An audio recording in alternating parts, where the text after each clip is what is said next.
جی Italy کے صوبہ کلابریا کے ساحلی علاقے کرتونے میں اتوار کے روز تارکین وطن کی کشتی ڈوب جانے کے المناک حادثے میں اب تک کی اطلاعات کے مطابق 63 افراد جان کی بازی ہار چکے ہیں اور ریسکیو کرنے والے ادارے کوسٹ گارڈ کی جانب سے 80 سے زائد افراد کو محفوظ مقام پر پہنچا دیا گیا ہے۔ جاں بحق ہونے والے افغانستان، ایران اور صومالیہ کے افراد شامل ہیں۔ اب تک کسی پاکستانی باشندے کی متعلقہ حادثے میں جاں بحق کی اطلاعات سامنے نہیں آئیں۔ پاکستانی سفارتخانہ روم اٹلی سے ہیڈ آف چانسری فرحان علی نے سفیر پاکستان علی جوید کی خصوصی ہدایت پر متعلقہ مرکز کا دورہ کیا۔ بعد ازاں سفارتخانہ کی جانب سے جاری پریس ریلیز میں بتایا گیا کہ متعلقہ کشتی میں 20 پاکستانی سوار تھے، جن میں سے 16 افراد بحفاظت کیمپوں میں پہنچ چکے ہیں جبکہ 4 افراد لاپتہ ہیں۔ اسی پر بات کرنے کے لیے سفارتخانہ روم اٹلی سے ہمارے ساتھ ٹیلی فون لائن پر موجود ہیں سفیر پاکستان علی جوید۔ جی علی جوید صاحب، بتائیے گا کہ اس المناک واقعے کی کیا تفصیلات ہیں آپ کے پاس؟ جی السلام علیکم، میں پاکستان سفارتخانہ روم سے آپ کی خدمت میں سفیر پاکستان حاضر ہوں۔ میں عرض کرنا چاہتا ہوں کہ جو کشتی کا واقعہ پاکستانیوں کے ساتھ پیش آیا ہے کلابریا کی کوسٹ پر، وہ تقریباً 9 گھنٹے کی مسافت پر تھا، اور کل خبر ملنے کے بعد اور حالات کا جائزہ لیتے ہوئے شام ہی کو یہ فیصلہ کر لیا گیا کہ ہم اپنے ایک سینئر سفارتکار کو وہاں ڈیوٹی پر تعینات کریں گے، اور وہ تقریباً آدھی رات کے بعد 9 گھنٹے کی مسافت سے طے کر وہاں پہنچ گئے تھے۔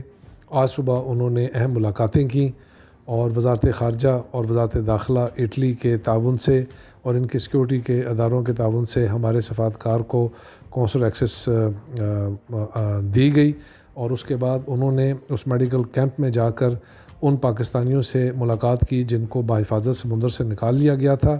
ان کی کل تعداد 16 ہے، اور ان 16 پاکستانیوں کے جو سروائیور ہیں یا جن کو بحفاظت نکالا گیا تھا، ان کے مطابق 4 پاکستانی ساتھی ان کے ابھی لاپتہ ہیں، تو لہٰذا کل تعداد 20 ہوئی، جس میں سے 4 لاپتہ ہیں، اور 16 جو ہیں ان کو ہم نے شخصاً ملاقات کر کے ان کی خیریت لیا، ان کی تمام کی کنڈیشن بھی اسٹیبل ہے۔ ان میں سے 3 علاقوں سے میرے خیال میں ان کا تعلق تھا، مالاکنڈ سے اور حافظ آباد سے، گجرانوالہ اور گجرات سے۔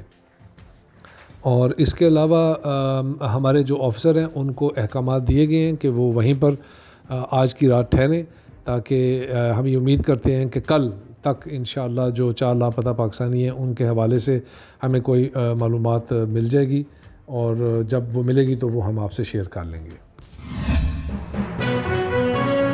اہم ایشوز ہوں یا ملکی اور غیر ملکی شخصیات کی پریس کانفرنسز، ہر لمحہ باخبر رہنے کے لیے ہمارا یوٹیوب چینل سبسکرائب کریں۔ باوثوق ذرائع سے مصدقہ خبروں، تجزیوں اور تبصروں سے مستفید ہونے کے لیے ابھی ہماری ویب سائٹ کو وزٹ کیجیے۔